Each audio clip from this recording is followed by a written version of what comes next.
தென் அமெரிக்கால இருக்கிற வெனிசுலா நாட்டுக்கு வடகிழக்குல இருக்கிறது தான் கரீபியன் தீவு குழுமம். இந்த கரீபியன் தீவு குழுமத்துல நிறைய குட்டி குட்டி தீவுகள் உண்டு.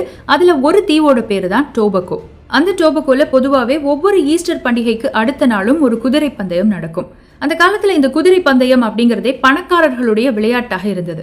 பணக்காரங்க கிட்ட தான் குதிரையும் இருக்கும். அந்த குதிரை பந்தயத்துல கலந்துக்கிற அளவுக்கு குதிரைகளை பயிற்றுவிக்கிறதுக்கான பண வசதியும் இருக்கும். மற்றபடி சாதாரண மக்கள் அந்த குதிரை பந்தயத்தை பாக்குறதுங்கிறதே அபூர்வம். அதுலயும் கலந்துக்கணும்னா வாய்ப்பே இல்லை. இப்படி இருக்கும்போது அந்த டோபகோ தீவுல இருந்த ஒரு சிறிய கிராமத்தை சேர்ந்த மக்களுக்கு தாங்களும் இந்த மாதிரியான போட்டிகள்ல கலந்துக்கணுங்கிற ஆசை வந்தது. இதெல்லாம் சாத்தியப்படுமான்னு நினைச்சிட்டு பலர் அதை அப்படியே விட்டுட்டாலும் கூட ஒரு சிலர் தன்னுடைய ஆசையை அந்த கிராம நிர்வாக குழு கிட்ட போய் சொல்றாங்க. அதை கேட்டதும் மத்தவங்க விழுந்து விழுந்து சிரிச்சாங்களே பார்க்கணும். எனது பந்தயம் நடத்தணுமா? அதெல்லாம் பணக்காரங்க நடத்துறது, அதுலயும் குதிரை பந்தயம், நம்மள யாராவது ஒருத்தர்கிட்டையாவது குதிரைன்னு ஒண்ணு இருக்கா அப்படின்னு சொல்லி விழுந்து விழுந்து சிரிச்சாங்க. இப்படி எல்லாரும் சிரிச்சிட்டு இருக்கும் போது அங்க இருந்த ஒரே ஒருத்தர் மட்டும் சொன்னாரு, ஏன் நம்மளால பந்தயம் நடத்த முடியாது? நம்ம கிட்ட குதிரைங்க இல்லாம இருக்கலாம், ஆனா நம்ம கிட்ட ஆடுங்க இருக்குல்ல, அதை வச்சு பந்தயம் நடத்துவோம் அப்படின்னு. இதை கேட்டதும் இப்ப அந்த கூட்டத்துல சிரிப்பு சத்தம் ரொம்பவே அதிகமாக ஆரம்பிச்சிருச்சு. குதிரை பந்தயம்னா சரி, குதிரை மேல ஆளுங்க உட்காந்து ஓட்டிடலாம். ஆட்டு பந்தயம்னா என்ன பண்ணணும்? ஆட்டு மேல ஆளுங்க உட்காரணுமா? ஐயோ, ஆடு செத்து போயிருமே. ஊரெல்லாம் குதிரை பந்தயம் நடந்துட்டு இருக்கும் போது நீங்க சொல்ற மாதிரி ஒரு ஆட்டு பந்தயம் மட்டும் நடத்தணும்னு வைங்களேன், இந்த தீவு மொத்தமுமே நம்மளை பார்த்து கை கொட்டி சிரிக்கும். இந்த மாதிரி பல வகையா பலரும் கேலியும் கிண்டலும் பண்ணினாங்க. சிலர் கிசுகிசுத்தாங்க, சிலர் இது வேலைக்காகாதுன்னு வெளிப்படையாவே சொல்லிட்டாங்க. ஆனா இது எல்லாத்தையும் பார்த்த பின்னாடியும் கூட அந்த கிராமத்து நிர்வாக குழுல இருந்த சில பேருக்கு இந்த பந்தய யோசனையை கைவிடுறதுக்கு மனசே வரல. எங்களுக்கெல்லாம் எங்க யோசனையில எந்த தப்பும் இருக்கிற மாதிரி தெரியல. நீங்க வேணும்னா வாங்க, இல்லைன்னா வீட்டுல இருங்க. ஆனா இந்த வருஷம் நாங்க எப்படியும் ஆட்டு பந்தயம் நடத்த தான் போறோம் அப்படின்னு உறுதியா சொல்லிட்டாங்க. மற்றவங்க எல்லாம் வேடிக்கையா பார்த்து சிரிச்சுட்டு அந்த இடத்தை விட்டு போயிட்டாலும் இந்த பந்தயத்துக்கான ஏற்பாடுகள் நடந்தபடியே தான் இருந்தது. இப்படியே நாட்கள் கடந்து போய் அந்த வருஷத்துடைய ஏப்ரல் மாதம் வந்தது. ஈஸ்டர் பண்டிகைக்கு அடுத்த நாள் வழக்கம் போல குதிரை பந்தயமும் நடத்தப்பட்டது. அடுத்த நாள் இந்த ஆட்டு பந்தயமும் ஏற்பாடு செய்யப்பட்டிருந்தது. முதல் முறை இல்லையா, அவங்க எப்படி நடத்த போறாங்கிற ஆர்வம் எல்லாருக்குமே இருந்தது. கலந்துக்கு வந்தவங்க ஒரு சிலர், இவங்க என்னதான் பண்றாங்கன்னு பார்க்கலாமேன்னு வந்த ஒரு சிலர், குதிரை பந்தயக்காரர்கள்ல ஒரு சிலர்னு நிறைய பேர் வேடிக்கை பார்க்கவும் வந்திருந்தாங்க. இவங்க எல்லாரும் முன்னிலையிலையும் அந்த போட்டியும் ஆரம்பிச்சது.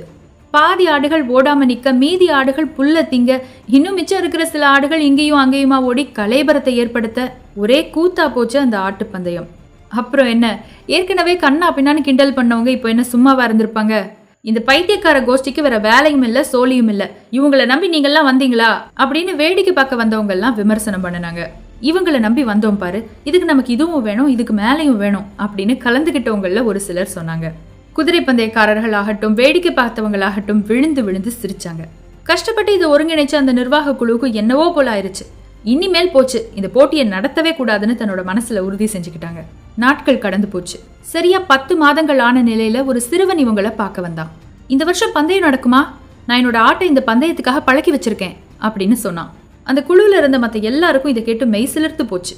யார் என்ன சொன்னாலும் பரவாயில்ல, இந்த வருஷமும் நம்ம மறுபடியும் அந்த ஆட்டு பந்தயத்தை நடத்துவோம் அப்படின்னு முடிவு செய்தாங்க. ஏற்கனவே ஒரு முறை நடத்தின அனுபவம் இருக்குல்ல, அதுல இருந்து கத்துக்கிட்ட பாடங்களை எல்லாம் பயன்படுத்தி புதிய விதிமுறைகள், புதிய மாற்றங்களோடு மறுபடியும் அந்த போட்டிக்கு ஏற்பாடு செய்தாங்க. அந்த முறை அந்த போட்டியும் நடந்தது. கொஞ்சம் அப்படி இப்படி திணறினாலும் கடைசியா அந்த போட்டி நல்ல முறையில தான் நடந்து முடிஞ்சுது. அங்கிருந்த ஒரு சிலர் வாயிலிருந்து பணக்காரங்களுக்கு குதிரை பந்தயம்னா நமக்கெல்லாம் ஆட்டு பந்தயம் அப்படிங்கிற வாக்கியம் வர்றதை கூட அந்த இடத்துல கேட்க முடிஞ்சுது. இது எல்லாம் தந்த உத்வேகத்தால அடுத்தடுத்த வருடங்கள்ல விதிமுறைகள் பட்டை தீட்டப்பட்டு அந்த போட்டி தொடர்ந்து நடந்துகிட்டே இருந்தது. குதிரை பந்தயம்னா எங்க வேணாலும் எப்ப வேணாலும் பாத்துக்கலாம், ஆனா இந்த ஆட்டு பந்தயம் ஈஸ்டர் அப்போ இந்த தீவுல மட்டும் தானே நடக்குது அப்படின்னு சொல்லிட்டு நிறைய சுற்றுலா பயணிகள் இந்த டோபகோவுக்கு ஈஸ்டரின் போது வருகை தர ஆரம்பிச்சாங்க. இதனால அந்த தீவுடைய பொருளாதாரமே வளர்ச்சி அடைஞ்சுதான். இப்படி ஒரு காலத்துல வேடிக்கையாவும் கிண்டலாவும் முட்டாள்தனமாவும் பார்க்கப்பட்ட அதே ஆட்டு பந்தயம் 5-10 வருஷத்துக்கு மட்டும்லாம் நடந்து நிக்கலங்க, இன்னைக்கு வரைக்கும் தொடர்ந்து நடந்து கொண்டுதான் இருக்கிறது. அந்த தீவில் மட்டுமல்லாது உகண்டா, அமெரிக்கா, லண்டன் என்று பல நாடுகளிலும் இதே மாதிரியான ஆட்டு பந்தயங்களை நடத்தவும் ஆரம்பித்தார்கள். இந்த கதையை கேட்டுக்கொண்டிருக்கும் நீங்கள் இப்பொழுது சிந்தித்து பாருங்கள். உங்கள் எத்தனை முயற்சிகளை இந்த உலகம் வேடிக்கையாக பார்த்து விடுமோ என்ற பயத்தில் நீங்கள் தொடங்கவே இல்லை. உங்களது எத்தனை முயற்சிகளை இந்த உலகம் வேடிக்கையாக பார்க்கிறது என்ற விரக்தியில் நீங்கள் பாதியிலேயே நிறுத்திவிட்டீர்கள். ஞாபகத்தில் வைத்துக் கொள்ளுங்கள், நீங்கள் வெற்றி பெறும் வரை இந்த உலகம் உங்களை தனது கால் தூசிக்கு கூட மதிக்கப் போவதில்லை. எங்கே இந்த உலகம் உங்களை கேலி செய்து விடுமோ என்ற பயத்தில் உங்களது முதல் முயற்சியை நீங்கள் ஒத்தி வைத்தால் உங்களை விட ஒரு பெரிய முட்டாள் வேறு எவரும் இருக்க மாட்டார்கள்.